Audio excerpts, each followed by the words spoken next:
Bonjour à tous et bienvenue dans cette toute première vidéo. Petite vidéo pour illustrer l'article que j'ai écrit sur le formatage des chaînes dans un bash Linux de base, un shell classique. Alors on peut voir ici le shell de base tel qu'on l'a souvent sur Ubuntu, sur Linux, donc du coup avec le nom de l'utilisateur, un arrobase et puis le nom de la machine.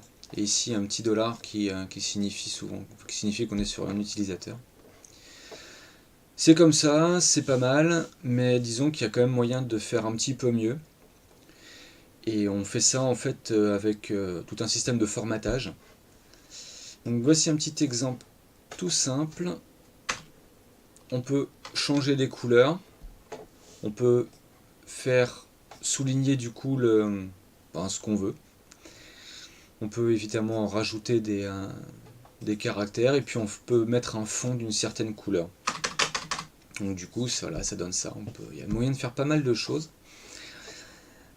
Donc ça, c'est un exemple assez classique qu'on trouve sur Internet de formatage d'un prompt un petit peu customisé. Alors il y a une autre possibilité, un truc qui est pas mal sympa aussi, que je vais montrer vite fait.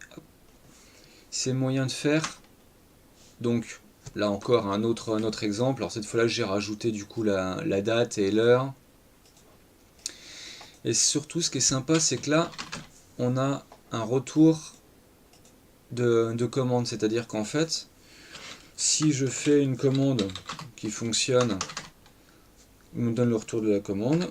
Si je fais une autre commande qui ne fonctionne pas, j'ai un retour d'erreur. En bash, en fait, retourne 1 quand il y a une erreur. C'est-à-dire qu'en fait, on peut savoir...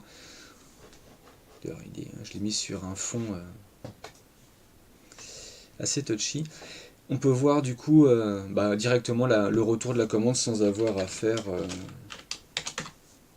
la commande, sans avoir à entrer la commande qui va bien. Alors ce qui marche, ce qui fonctionne sur le prompt, donc l'affichage de ce qu'on appelle le prompt, le truc là. Il y a aussi moyen de le faire en fait avec des chaînes de caractères, c'est-à-dire qu'en fait si vous voulez faire un programme qui écrive des chaînes sur la sortie et pourra mettre des couleurs, formater un petit peu, ça fonctionne aussi, c'est exactement le même principe qu'il y a du coup dans l'article de blog qui sera dans le lien dans la description. Alors voilà, il y a moyen du coup, là j'ai une chaîne qui s'appelle Salut mon pote, et je l'ai faite du coup encore un autre exemple de formatage avec un fond moche, une couleur et un truc qui clignote en clignotant. Donc c'est assez laid, je l'ai fait exprès. Mais par contre c'est pour montrer qu'on peut formater aussi du texte, tout simplement, sur un terminal. Alors il y a moyen de faire des trucs sympas, mais il y a aussi moyen de se planter si on ferme pas par exemple le formatage. Lui, le bash, si on n'arrête pas le format, il part du principe que ça continue. Donc là on a l'impression qu'il ne se passe rien. Mais par exemple,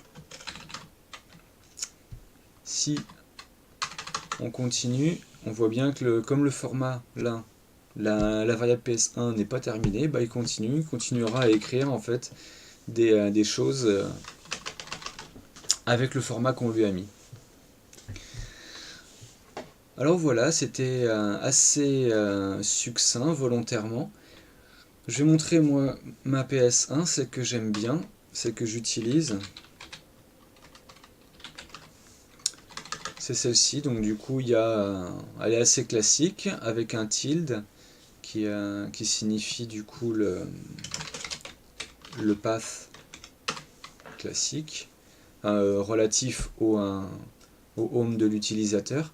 Et puis il y a l'heure. Moi ce que j'aime bien c'est avoir l'heure visible, comme ça quand il y a des commandes qui sont un petit peu longues et qu'on part pour aller boire un café, pour faire 2-3 trucs, on sait à quelle heure elle s'est arrêtée. Ça peut être une information qui est assez intéressante.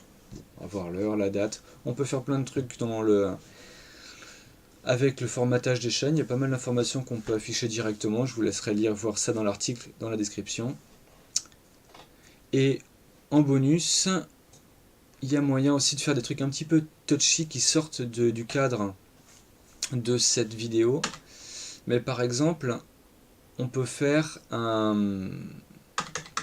Moi, vous voyez, il y a une petite coche verte qui s'affiche. Et en fait, du coup, c'est pour montrer si le code de retour, c'est un code valide. Donc là, oui, c'est un code qui fonctionne, une commande qui fonctionne.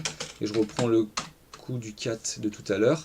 Là, cette fois-là, ça affiche une petite croix rouge. Donc il y a aussi moyen de faire des choses un peu plus dynamiques. Bon, là, on rentre aussi un peu plus dans la programmation, c'est assez simple, mais bon, dans la programmation bash. Mais il y a moyen quand même de faire des trucs un petit peu colorés, un petit peu dynamiques et avec des informations intéressantes dans le shell, dans un shell Linux standard. Bon, Linux, ça peut être n'importe lesquels, hein, Ubuntu, Mint, Debian, Fedora, Red Hat, et que sais-je. Voilà, merci d'avoir regardé cette vidéo.